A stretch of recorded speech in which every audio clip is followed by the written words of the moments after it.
Good morning or afternoon or evening or whatever time it is when you're watching this. This morning, I forgot to push the button on that says record on the Zoom call when we were having Sunday services. And I debated all afternoon whether to go ahead and redo the talk so that potentially, anyway, more people could see it. And so I decided to go ahead and redo it. So I'm not wearing my Sunday clothes and I don't have my jewelry on and whatever. So anyway, I'm going to read the spiritual thought and read the affirmation. And then I'm going to just roll right into the Sunday talk. And if it's just too weird, I won't post it and you'll never see it. So anyway, today's spiritual thought is from Dr. Ernest Holmes from a book called Words That Heal Today, page 9, paragraph 4. A presence pervades all, an intelligence runs through all, a power sustains all, binding all into one perfect whole. The realization of this presence, intelligence, power, and unity constitutes the nature of the mystic Christ, the indwelling spirit.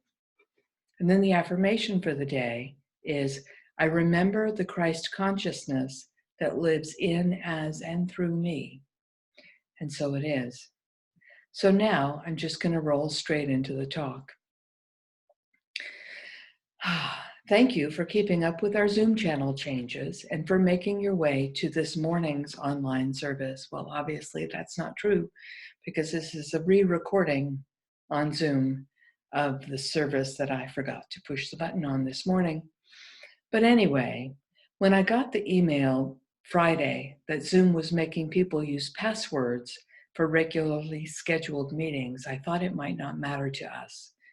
Then yesterday morning's daily practice was momentarily stalled because a password was required for entry. This is the same reason that those of you who made it here got the special email from me Friday or Saturday with the modified Zoom link. So thank you for rolling with the changes as we navigate a world that isn't staying the same from one day to the next. This is the perfect lead-in to the monthly theme, Still We Rise, regardless of circumstances or conditions. Of course, this is phrased as a question. What does it mean to you to rise, regardless of how changeable your world becomes? And we are certainly living in a time where the world is quite changeable. And this is not something everybody does well with. In fact, most people would prefer to know what the rules are and what's expected of them. It makes it easier to get along with each other and with themselves and with their lives and with what they need to get done. So of course, whatever. It's quite a bit different when the rules are constantly changing and we have to adapt just to keep up or keep our place in line. Part of me wants to talk about fixed versus growth mindsets, but that's a diversion from today's topic, so I won't. If you don't already know about fixed versus growth mindsets, make yourself a note and go cruising the internet and learn about them. It's pretty fascinating stuff if you enjoy learning about human psychology. Today's talk title is Potential, and in the description, Ralph Waldo Emerson wrote, "Stand guard at the portal of your mind." How much potential for creating an experience of good and more good do we have when we do this? We're presently living in an amazing time of potential where we get to decide moment by moment how we're going to engage with our world that is constantly shifting under our feet. And that's totally unnerving for a lot of people. During one of our daily practices this week, I read a quote from Marcus Aurelius from his meditations. Drama, combat, terror, numbness, and subservience. Every day these things wipe out your sacred principles whenever your mind entertains them uncritically or lets them slip in. If we don't want to be sucked into or pushed and pulled by the collective unconscious of the world around us, we do have to stand guard at the portal of our minds, as Emerson said. If you think about the ever-changing drama, It's so very easy to get pulled into one side or the other and either get fearful or get angry. Neither point of view serves us, and they sure are tempting and attractive, especially when we're unhappy or uncomfortable with our situation and don't know what to do about it. There's another story we tell ourselves too, and that is if we can figure out why things are the way they are, then we can understand our situation and we'll be safe. And that's a bit of a false idea, because we can't really ever understand why things are the way they are or our situation, because there are always pieces we can't see. And then there's another thought, which is, what if we're already safe? As long as we follow our own guidance, our own good sense, and not fall into the trap of looking for someone else to do our thinking for us, which means we listen very carefully and think critically about what we hear and not swallow every tidbit of information, misinformation, or disinformation that comes our way. This is a form of mastery, and it requires us not to live reactively. And it's available to every single one of us. We just have to do it for ourselves. So I'm going to tell you two very old stories about events that are attached to the next 11 days. The first is the story of the Jewish 8-day festival of Passover, which technically starts at sunset on Wednesday evening this week and runs into next Thursday. Truthfully, though, the preparation work starts much earlier, as all the houses have to be totally cleaned of anything even closely related to leaven. And one of the funny things that this means is, if you happen to have alcoholic beverages in your house and you don't want to throw them out, you can sell them to one of your neighbors so that they're not in your house. And then you can buy them back at the end of the holiday, so that it's just a trade. It's not, but you're kosher. You've cleaned the house of what doesn't need to be there for this time. So initially, the festival commemorated a series of miracles if you were Hebrew, or plagues if you were Egyptian, in an attempt to get the Pharaoh to release the Hebrew captives that had been slaves for over 400 years. After the last plague or miracle, depending on your point of view, the death of the firstborn sons, of the Egyptians only, the Pharaoh told them to get the heck out of Dodge as quickly as they could. And they left so quickly, they didn't even have time to let their bread rise, which is where the unleavened bread came from in the festival, in the practice. So they took their unleavened bread and they left in a hurry. Charles Fillmore's Metaphysical Bible says that leaven represents limited ways of thinking. So by extrapolation, the Hebrews had to leave the world they knew, and they had to leave their limited point of view and step out into an unfamiliar path, following guidance they didn't know really, and they didn't understand, in order to move towards freedom.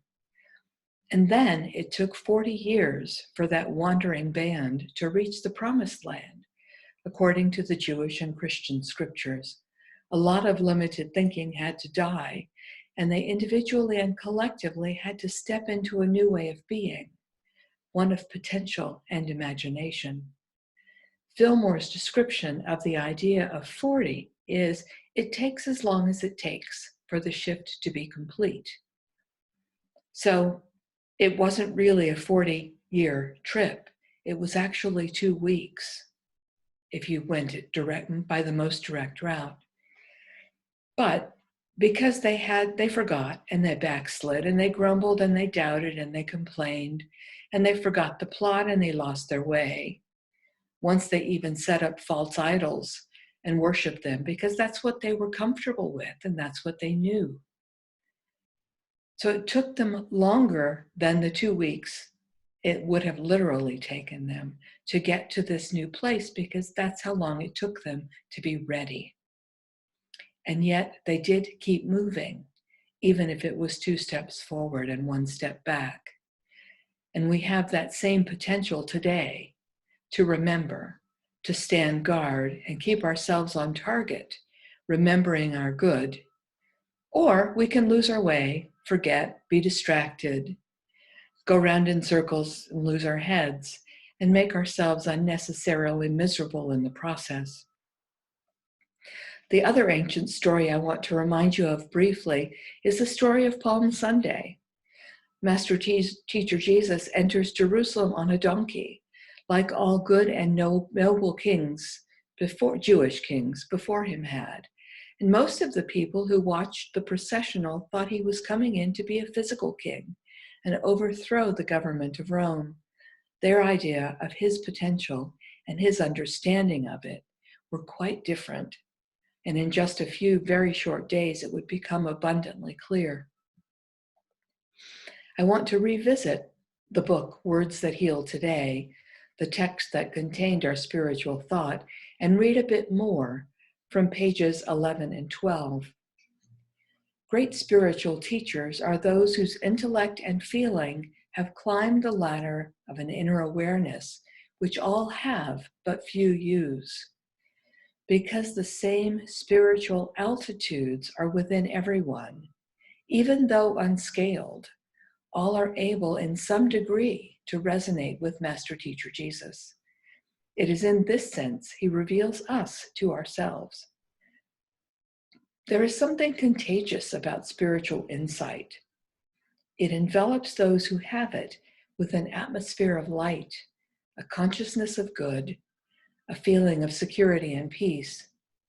We should spend much time on this mountaintop of spiritual vision if we would find or experience the treasure of spirit. Descending from this spiritual altitude, we carry back within us into the marketplace, into the highways and byways of human endeavor, some echo of the beauty of that celestial palace which we have entered and where we have known we were guests of the divine. There is something contagious about spiritual insight. We know that trained minds are more powerful than untrained ones because trained minds are more capable of greater focus and clearer intention. Every time we remember our potential and rise to it and hold to it, or keep striving to rise to it, we express our true and divine nature. So in closing, I want to leave you with some thoughts about how we honor the Christ potential present already in ourselves and in each other. We do this when we remember that we are all spiritual beings, children of God, emanations of the One, capable of developing and expressing all the qualities of the divine. We do this when we focus our thoughts, desires, words, emotions, keeping them constructive. We do this when we strive towards any high goal, confident that God works through us to attain this or something better. We do this when we see the Christ potential in others and praise and encourage their commendable traits and efforts. We do this when we refuse to accept disease or difficulty as the truth of our being and know that God manifests through us as life and health. We still wash our hands and take appropriate precautions because sometimes we forget our innate divinity. We do this when we overcome fear with faith, hatred with love, harshness with kindness and compassion, and ignorance and mistakes, whether ours or others, with wisdom and truth. We do this when we choose to continuously redirect and re-instruct ourselves to think and act wisely. We do this when we live each day from a spirit of love, forgiveness, and generosity. We do this when we pray and meditate regularly to experience.